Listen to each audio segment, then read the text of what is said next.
Hi, I'm Peter Jarmics, and today I'm going to talk about why your communication skills are not improving.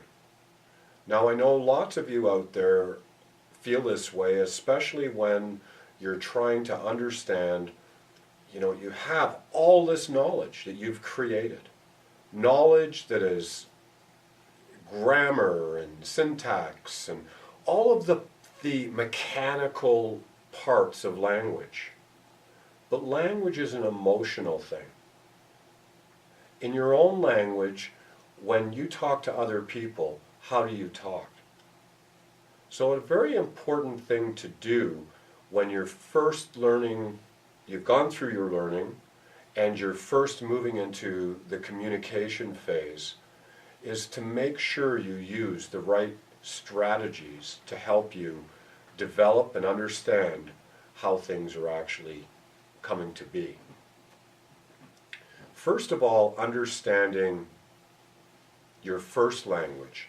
How did you acquire your first language? When did you start to talk? And why did you talk in your first language and not automatically in another language? It comes down to your environment. The environment you have plays an important role in your language acquisition. So if you're in an environment where it's very noisy and you're speaking your first language a majority of the time, you're going to find that it's going to take longer for you to get into appropriate communication skills. The reason it's going to take longer is because in your brain you're not developing the language skills and the synaptic connections that you need to be able to absorb that language. The other thing is how much of what you've learned about conversations has been actual language conversations or staged language conversations. Staged language conversations do not help you. They are not real. Hi, I'm John. Hi, I'm Peter. How are you today? It's not going to help you. In fact, it's going to make you mimic what you hear and what you practice.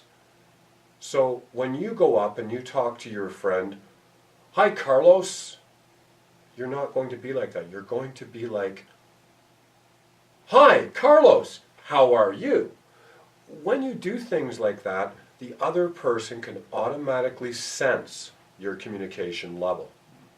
And this is a really important part of what you're actually doing and how you're actually doing it. Your communication level is gauged by the people you're around.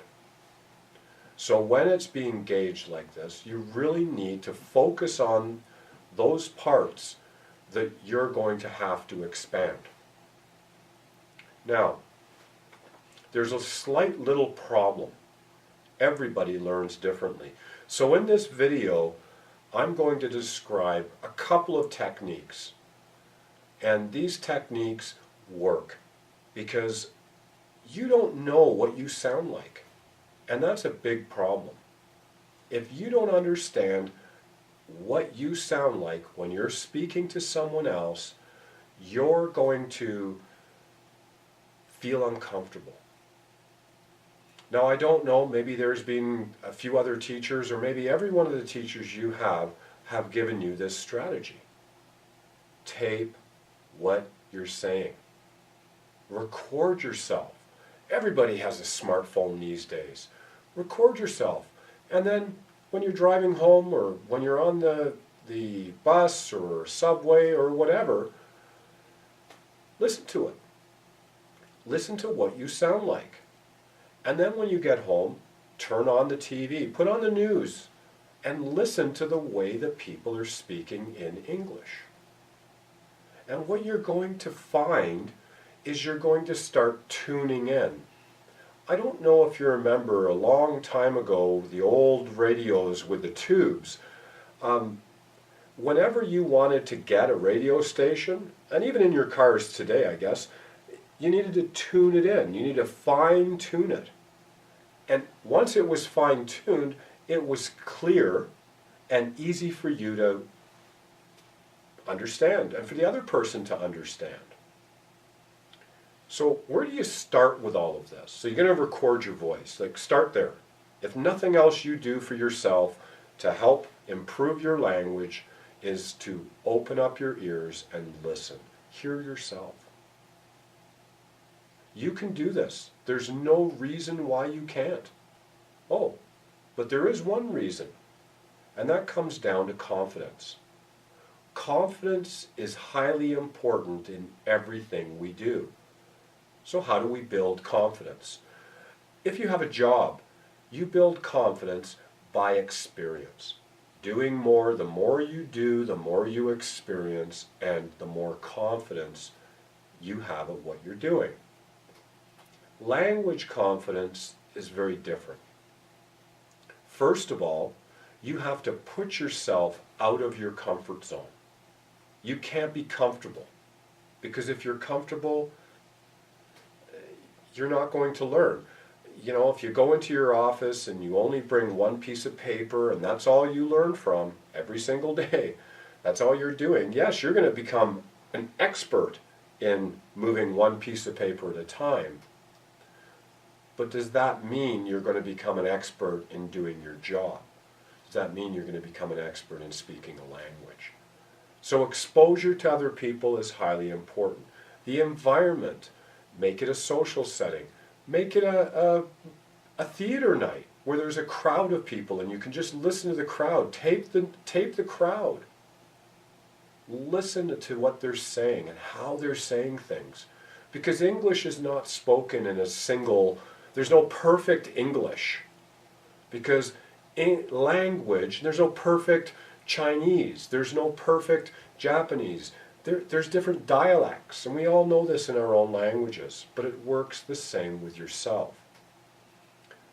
Language is a difficult thing to acquire without exposure or confidence. So on the confidence, and one strategy to build confidence is to get out there.